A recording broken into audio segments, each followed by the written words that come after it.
Hey there, Merritt here. Happy unusual summer of 2020. I am taking a break from producing new episodes this summer because I'm spending these months investing in my new mastermind group and working on 2 projects just for you that I haven't had time to finish before now, but I cannot wait to share them with you. The first is an audiobook roadmap of the spiritual journey of launching a God-shaped dream, and the other is my imposter syndrome curriculum intended to help you get past this very tough roadblock in your dreaming. So instead of new episodes, I'm re-releasing some of my favorite episodes from my first 5 seasons of the podcast. They're the ones that I loved, but maybe you missed, and I hope you enjoy them. And I have 2 tools just for you to help support your movement toward a God-shaped dream this summer. Number 1, I have compiled journaling questions for each of these episodes that will help you process your dream. And I want to challenge you, even though it's summer, even though it's still kind of a pandemic, that there's some deep internal work we can all benefit from before we're able to make real progress toward our dream. So go grab the journal packet in my store at merittonsa.com/store. It's just $5 and it'll help you go deeper as you consider and begin to take the next steps in your dream. Then number 2, come find me and other dreamers inside the Devoted Dreamers Insiders group on Facebook. I'll be hanging out there at least once a week, and we can chat about whatever you're struggling with, the spiritual battles we face as Christians and dreamers, and how you can move forward despite it all. All right, thanks for being here, and now here is your episode for this week.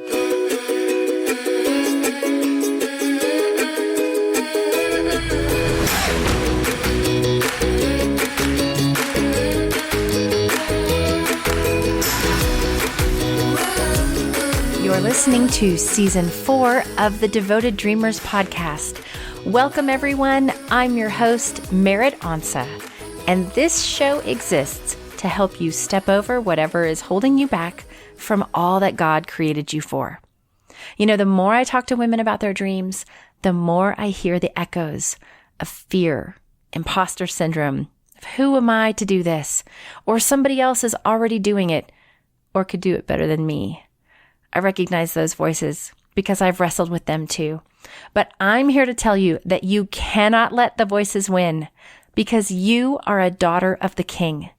God created you with a purpose, one that's unique to you, and He put those dreams in your heart for a reason. Sure, it's scary.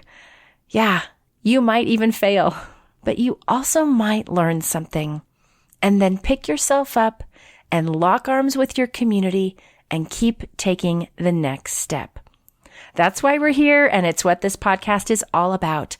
And I pray today's episode will provide exactly what you need to keep moving forward toward the dream God has put on your heart. You'll always find the show notes for each episode on my website at merittonsa.com/podcast. And there will be more later in the show about how to connect with me and the Devoted Dreamers tribe. But now, here's today's episode.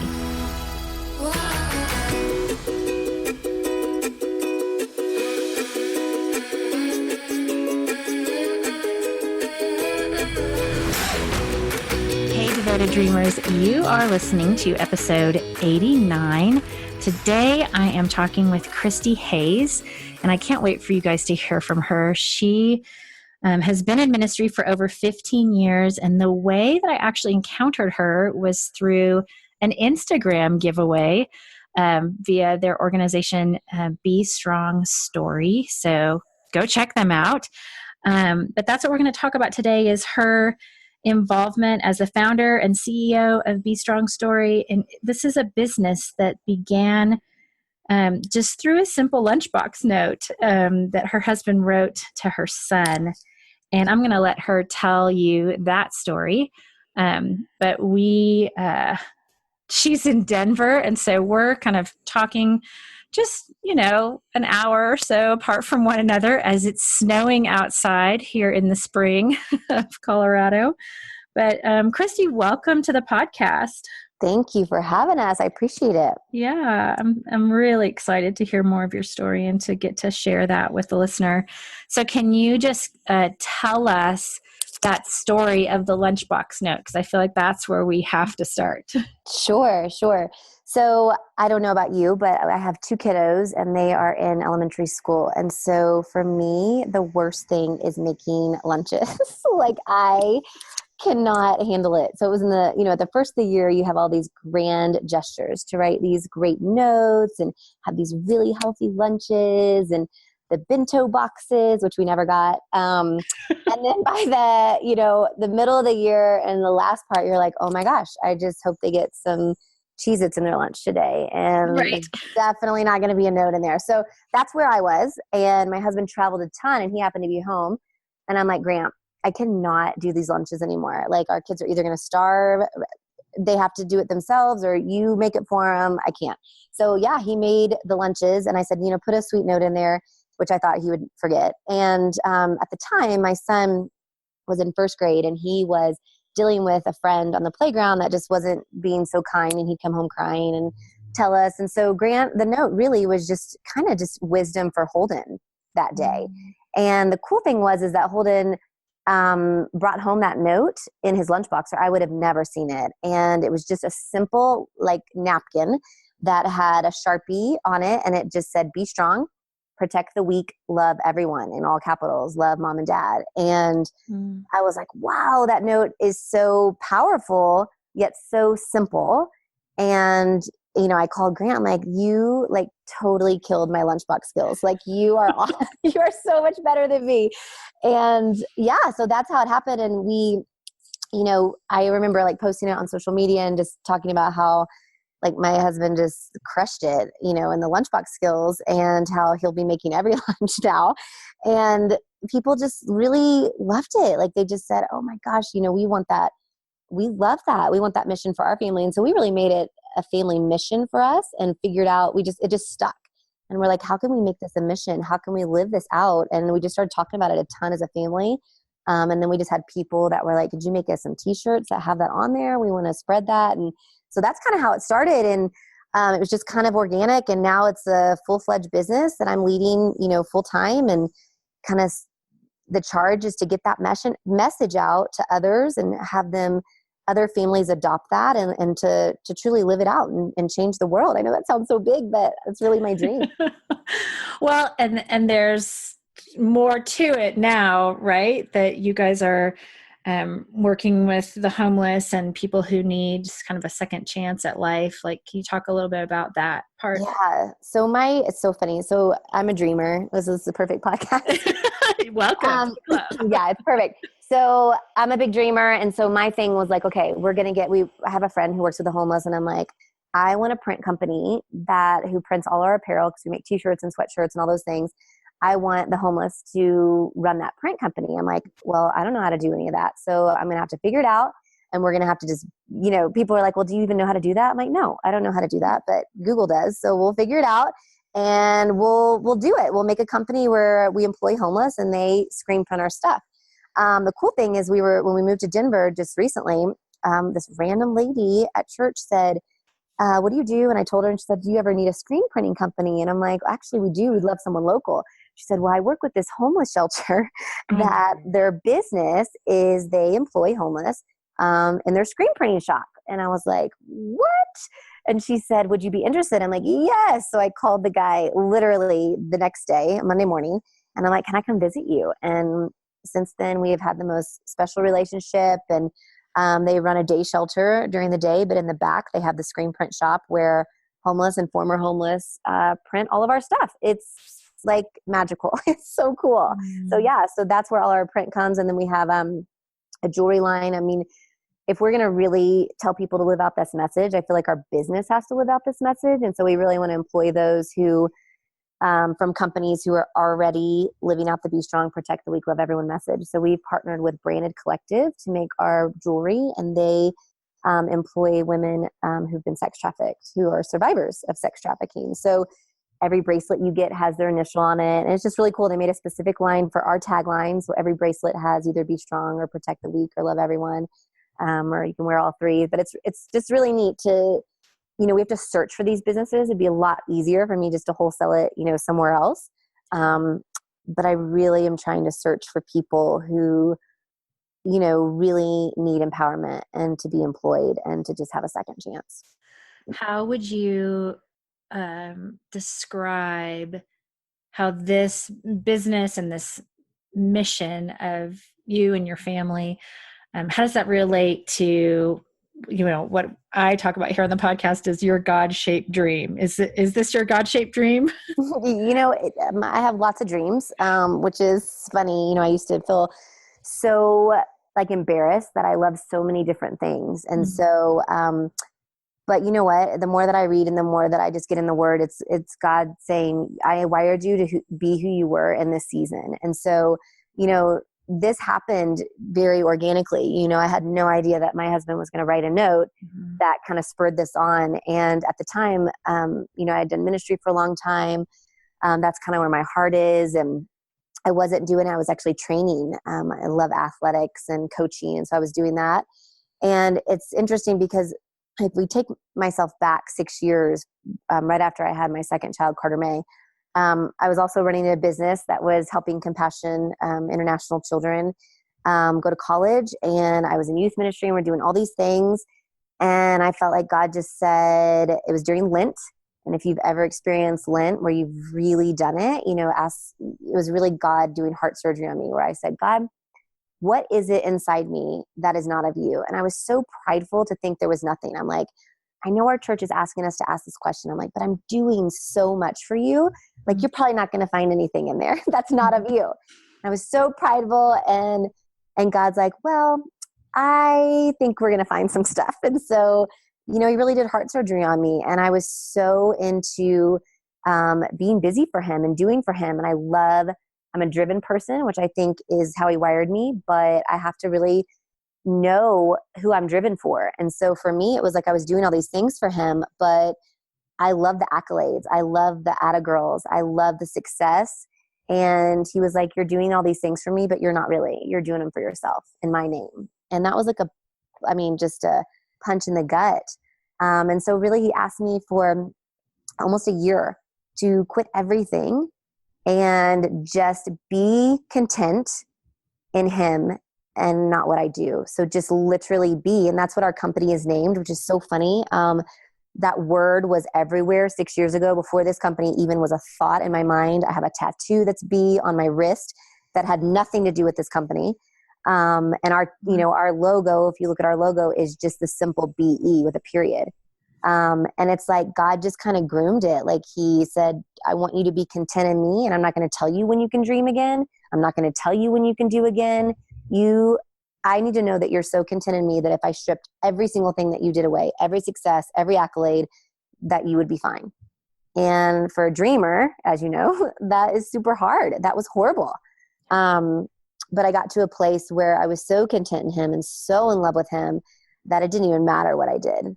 And then he let me dream again. And so these dreams have kind of come because of a time of saying, I'll give up everything for you. And that was like the hardest part of my relationship with Christ, but literally the changing and tipping point for my future relationship with him.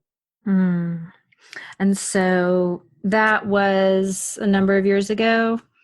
Yeah, that was almost 6 years ago. So that was a while ago. And it's like, it's interesting to see how different dreams have kind of come, and how this one, is just so, I don't know, intertwined in that time of just being.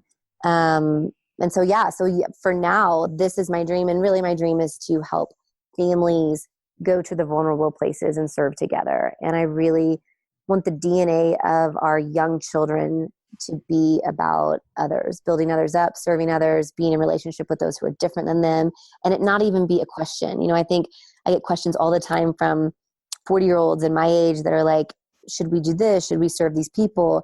Should I give money to this? And, I just don't even want it to be a question for my kids. When my kids see a need, they do it. When my kids see someone, hurting, they go to the broken places. They're in friendship with the different ones. And they're mutually having a kinship with them, not just serving them, but they're really having a friendship. And then it's just part of their DNA. And so that's what my dream is, through this message, that we really get with families and teach them how to live this out together, so that when their kids are their age, that it's just who they've always been.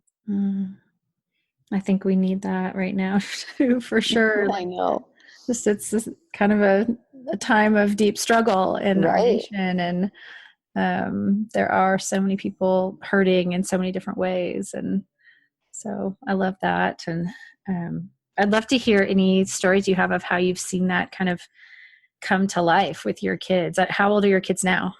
So 9 and 6. Okay. And yeah, for my own kids, because it's our business, we talk about it all the time. So we have signs everywhere, and I see them writing it on their coloring pages. And my son is he's a little more quiet and he processes things. So he's not going to come home and be like, Mom, guess what I did today to protect the weak? But my daughter is. And so, I have different stories. Like Holden he's always been very attuned to the homeless. And when he was 3-4 years old, we always passed the homeless because we lived in the city, and he just had a heart for them. And he wanted to make these, homeless bags for them, these kindness bags. And he wanted to learn their names, and, he wanted to do all this stuff. And I think the real reason that he had such a heart is because we lived in an area that we always saw a need.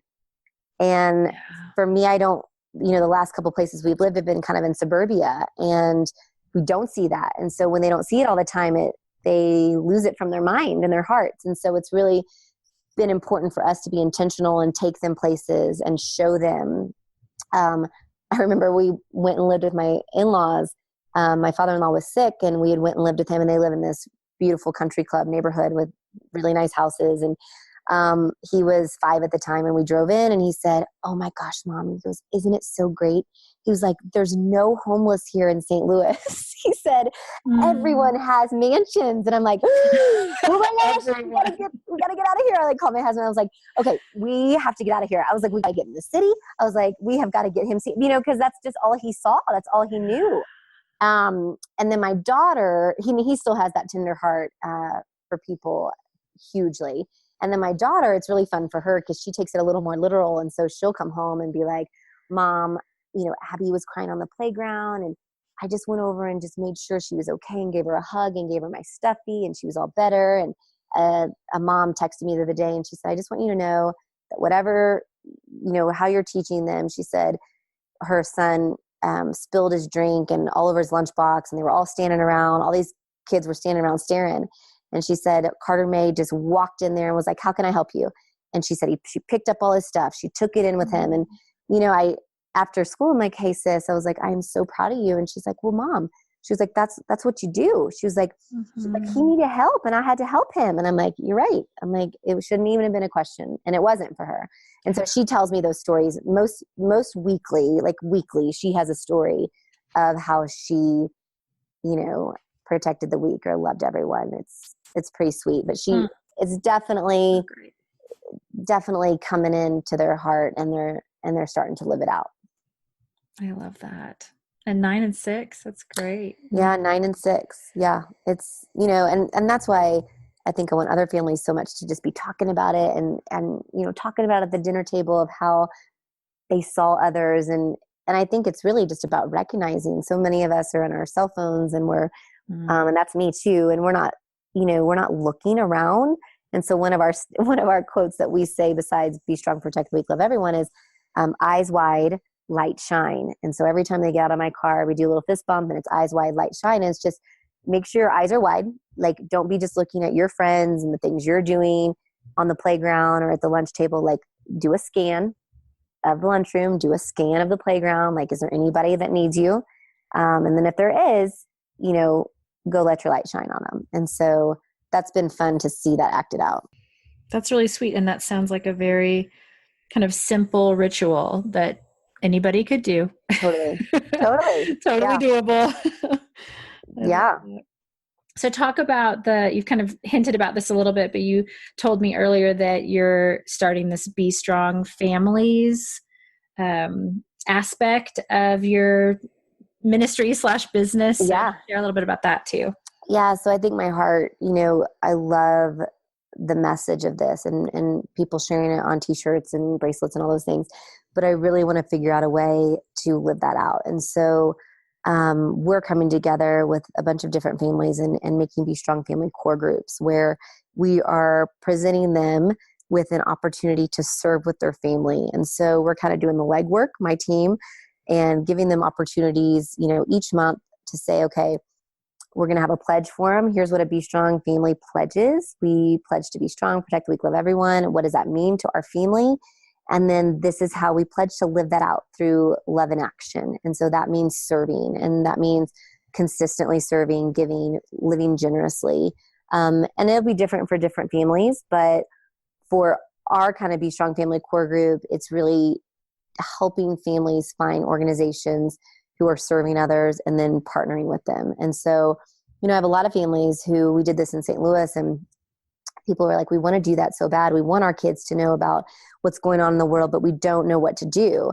We don't know who to call. We don't know how to make it happen. And so, we're going to take that part out that's hard or that you just aren't familiar with and set that up for people. So we can say, hey, at 1:00 this Saturday, we're going to go serve the homeless by making sandwiches for them and delivering them. Or we're going to go to the nursing home and just make crafts with the nursing home folks or whatever. Like just giving them an opportunity to say, okay, family, just get in the car and let's go and serve together. That's great. So that's just starting. Yeah. now. So that'll start in the fall. In the fall. Okay. And they do it. This is their third year in St. Louis to do that with the public school there. Well, and maybe, I think you said you're still working on that pledge form, but maybe when it's done, I can put that in the show notes. Oh yeah. I would love that. It'd be really great just to give people access to participate with you, even if they're not your neighbors. Totally. I'm hitting pause on the interview for just a second so I can tell you a little bit about Patreon. I've just launched my page, and this is a great way for you to get more involved with the Devoted Dreamers podcast and express your confidence and support for helping women find the strength, courage, and camaraderie we all need to pursue our God-shaped dreams. And no matter what you personally decide about giving to my Patreon campaign, I will continue to interview amazing women who will encourage us all, because this is my passion. I so love introducing you to women who are following their God-shaped dreams, mostly so that you might do the same. But if you've gotten incredible value from these interviews, I would love to invite you to consider becoming a patron of the Devoted Dreamers podcast. You can find my page at patreon.com/Devoted Dreamers podcast. There you can read and listen to a video about why I'm doing all of this and hear all the benefits of getting more involved in the show. One of those things is a patron feed on the site where you can access early release content and additional perks as a thank you for choosing to get more involved as a loyal friend and follower of the podcast. This is special content just for you if you choose to be a patron. My goal here is to really build a community because I needed encouragement to follow my dream, and I know that you do too. So I hope you'll consider getting involved. Check it out over at patreon.com/Devoted Dreamers podcast. Well, I would love to have you talk about just some of the struggles and challenges that you've faced along the way, starting this whole new thing up after God kind of stripped you of everything. Right. Yeah. I think any entrepreneur or someone who's starting a business, it's just so many things. Like I had a friend who is great at finances, and she came and helped me a few weeks ago, and she's like, I just didn't really know all that went into it. And so there's so much behind the scenes that go into it. There's so many things you have to learn that you have no idea what you're doing. And that voice that says like, you have no idea what you're doing. You are just winging it. And so you wing it a lot, you fail a lot, you figure it out. I always say everything is figure outable. So, I want to teach my kids that too, is like, if you don't know something, somebody knows something. So find that person or find it on the internet, figure it out. And so that's been, hard to figure out things that we had no idea how to do, but we've just kind of bootstrapped it and done it.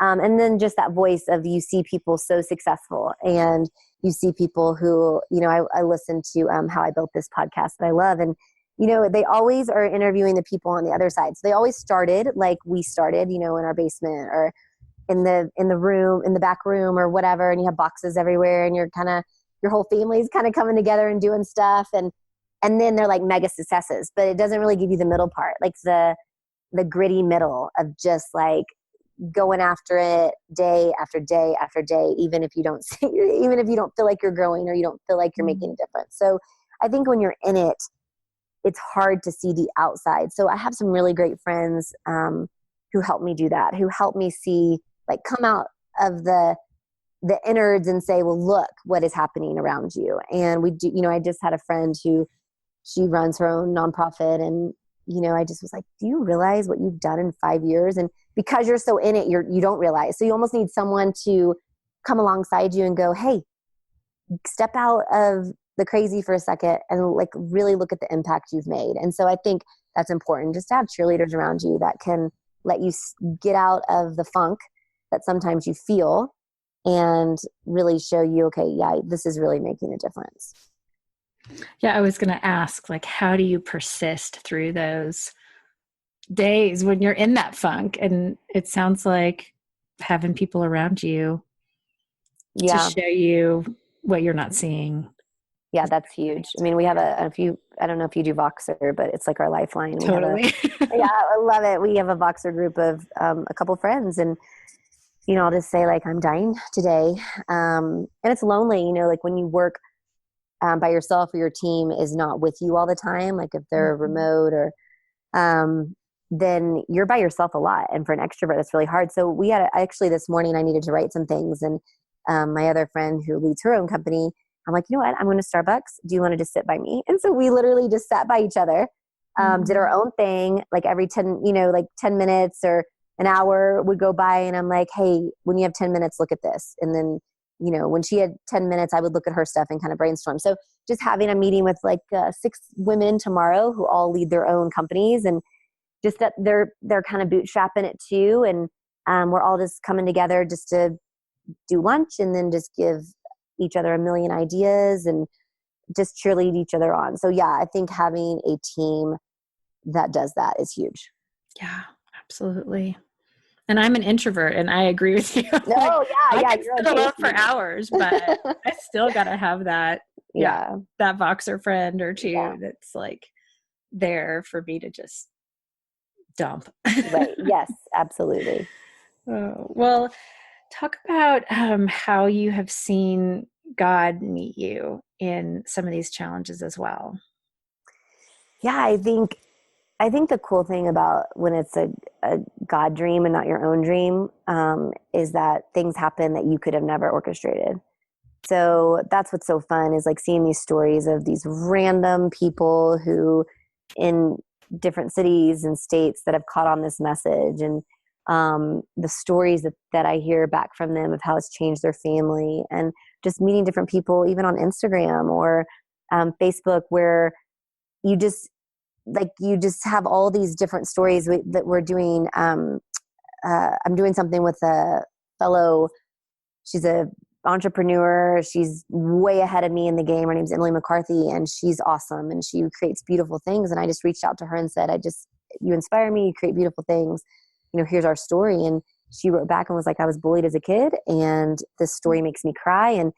And we've forged a friendship, and now are kind of coming together on some different projects together that I never thought were possible, like things I only dreamed of. So none of that stuff would happen without God's provision. And I think because of the time that I had with him, where it was just like, you need to let go of everything, he taught me that I have to hold things loosely. And so before it was like, go big or go home. This is my dream or my thing. I'm going to work so hard at it. And it doesn't mean that I don't work hard at it now. It just means that I hold it loosely, that my hands are open. If God were to take it away tomorrow, I have to be totally fine with that. If God were to make it not successful, I have to be fine with that. Like, I think that's where my mind has changed from before, pre-stripping everything away, to now, my personality is to go after my dreams wholeheartedly. And that's who he's made me. And I have such permission to do that now. But I still know my cues when I'm letting the success and the accolades become my worth and not him. And so it's just a totally different ballgame. I hold it so loosely now. I work hard, but it's not the end of the world if I fail or if something happens. It's his. So that's what he's teaching me. It's totally a different mindset from where I was, 10 years ago. Yeah. Well, and probably not something you got to overnight. No, I wish. I wish. Right. I mean, it's the whole log. Yeah. I remember him telling me, let's just stop everything. And it was 6 months of me going, I'm not doing that. Like who will take care of the children? Who will take care of my ministry? And he's like, I don't need you. Like, I don't need you to take care of all that. Like, I need you to just be with me. I need you to just be intimate with me. That's it, period.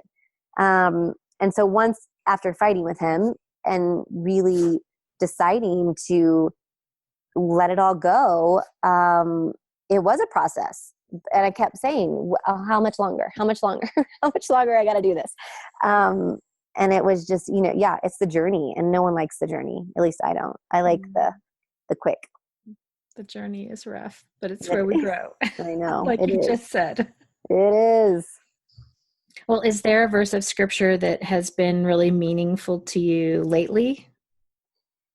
I feel like in every season, there's always one that kind of just really reaches out to you. I think during the time that I was, trying to figure out what I was going to do or just sitting with him, my favorite scripture was Isaiah 64:4, and it's, since ancient times, no one has heard, no ear has perceived, no eye has seen any God besides you who acts on behalf of those who wait for him. And I think that was such a big one for me as I was waiting, like, what is that going to look like?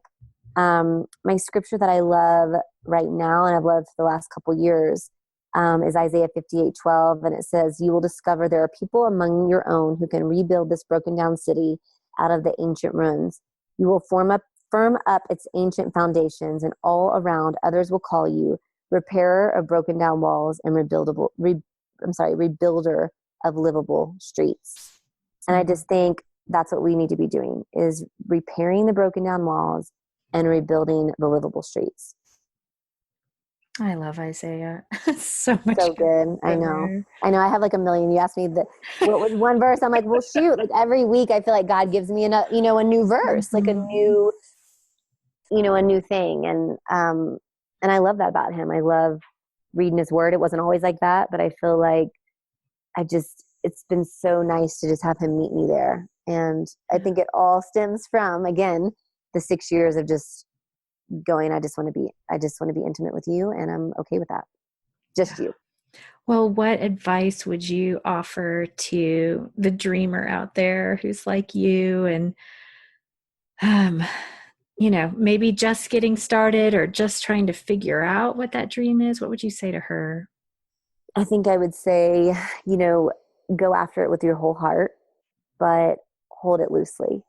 And all that means is just, if God were to be content completely in Christ alone, and your dream needs to be his dream and orchestrated by him. And so, for me, I just wish someone would have told me, like, go after it, Kristi, with all your heart, with all your passion.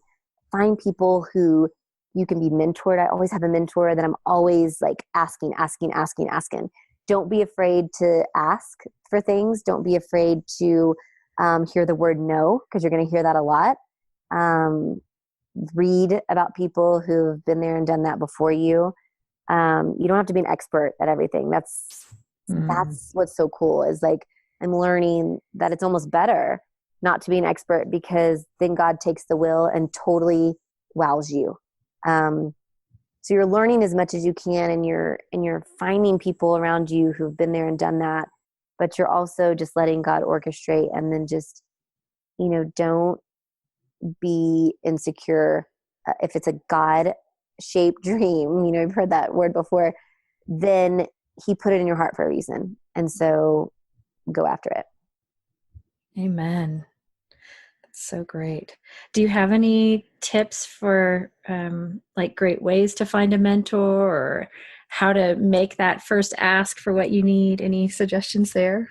I mean, I am just an asker. Like, I just literally find people, and every mentor I've had, I just have watched them, don't even know them. And I just say, hey, you don't know me, but I'm watching you and I love how you do this or that.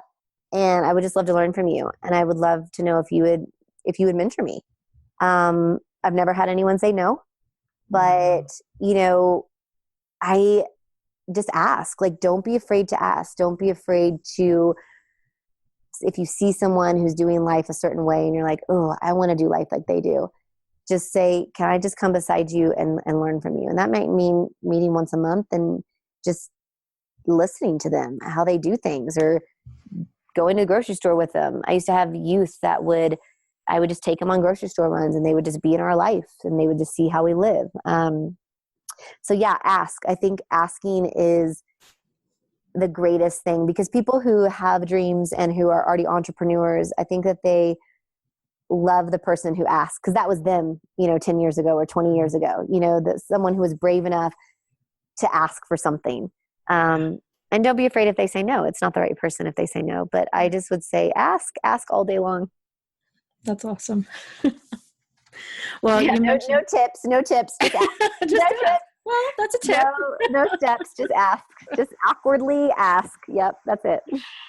Oh, well, can you share any books or podcasts or other resources that have been helpful to you on this journey, in addition to having a mentor and your boxer group and all that other stuff?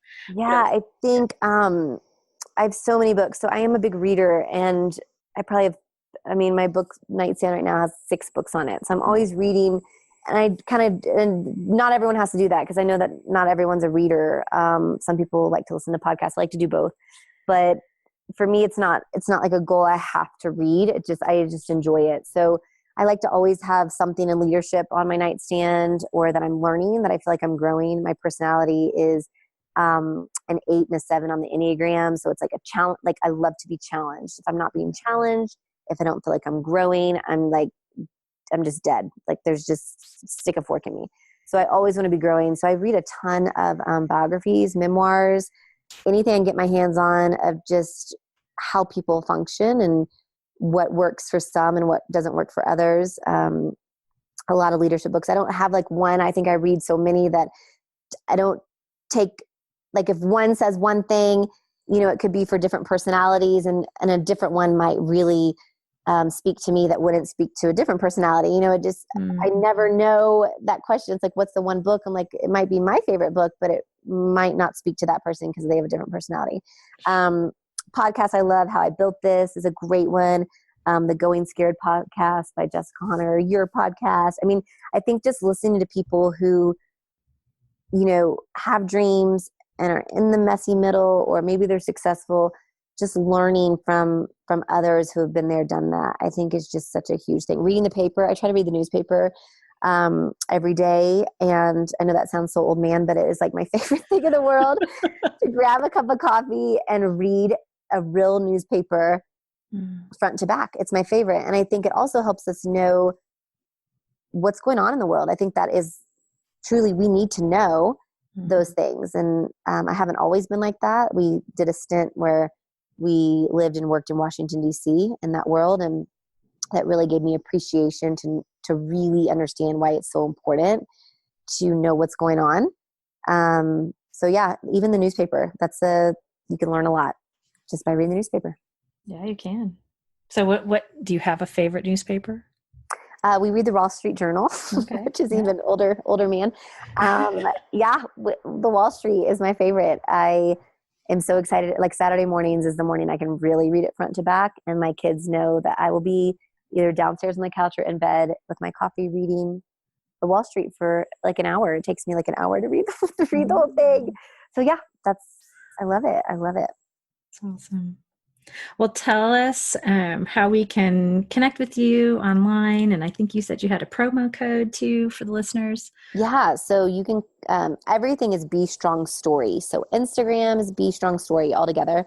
Facebook, Be Strong Story. And then our website is bestrongstory.com.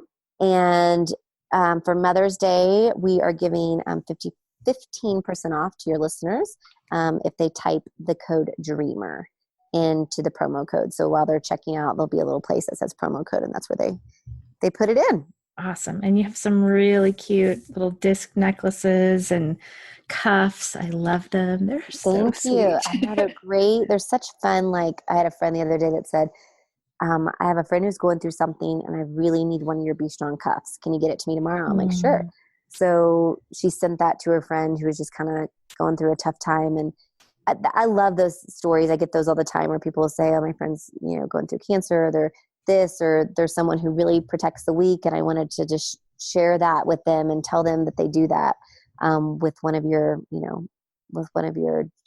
pieces of jewelry. So that's what's really fun is gifting. I love gifts. And so it's so fun to see other people gifting those to people. Absolutely. Well, you have really painted a beautiful picture for us of this be strong, protect the weak, love everyone. I just love that. I don't know. Do you call it a tagline? Yeah. Mission statement. Yeah, it's like a trademark tagline. It is my gosh. I like the word. It's really become just our family mission for sure. And I like mission statement, but I almost like action statement better because I don't want to I want the mission to be acted out. I don't want it just to be we say it or it's really cool on our shirt, but it's not just a thought. That it's something that we truly are living out every single day. Well, I'm excited to see how you guys grow and continue to pursue this action statement in and around our city and around the world. Thank you. I would love to have you just close us out, just to summarize, what you think, how you think God has changed you through this process. Oh gosh. I really think it's really changed everything for me. I think I would never be where I am now had I not obeyed him 6 years ago. And I think that's what's cool also to let people know is that you might not see the fruition of obeying God immediately. And I think that's super hard because we want to go, well, we obeyed you. Where's the awesomeness after? Like, where's our surprise? Where's our reward for obeying you? And I think that doesn't always happen. And so I'm seeing that, 6 years down the road, that obeying him and getting rid of some of the things that were in my heart have set me up for what I'm doing now. And I do not know that I would be doing this had I not listened to him and actually obeyed. It was a struggle to obey. It's not like I obeyed. It's not like he said, quit everything. And I was like, yes, great idea. It's such a great idea. It was months of me going, that is the stupidest idea I've ever heard in my life. And then finally doing it. And so, I think it's this hard thing of us trying to figure it out on ourselves and thinking that we have to control everything. And God saying, oh my gosh, I wish you would just let me work my magic. But in order to do that, you got to surrender. And so the surrendering part is the hardest. So I think learning that every single day, and always asking him the question, am I just content in you, or am I content in all these other things? And so I think he always has to answer that for me, and I have to answer that in my heart. If you have ever felt God calling you to hold loosely to your dream, this was the episode for you. I have to admit, it was such a blessing for me to talk with Kristi today. I, for one, needed the reminder of finding all my contentment in Jesus, of holding loosely to my dream and surrendering to him everything that I love and put my hope in. I don't know if you can relate, but I'm in a space today where I really needed that message, and I'm so grateful to have had that through her and to get to share it with you as well. And here's a little dose of vulnerability. I was actually scheduled to talk with Kristi like 15 minutes before I was really able to call her. I had to push the call back because I was having a mini meltdown about some struggles we're having at home right now. And maybe a portion of it was pregnancy hormones, but even as Kristi asked me about what was going on before I hit record, and I got to share just some of the stressors of trying to keep all the balls in the air.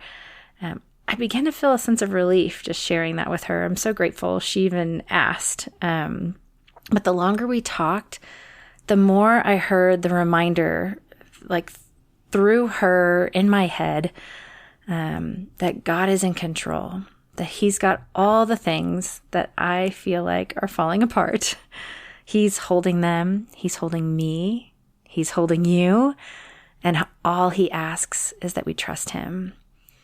I don't know where you are today as you're listening to this, but if you're holding tight to something, even if it is your dream, especially if it is your dream, and it's causing you fear or anxiety, I just wanted to share what's going on with me to be a reminder for me and you that this is not how He wants us to live.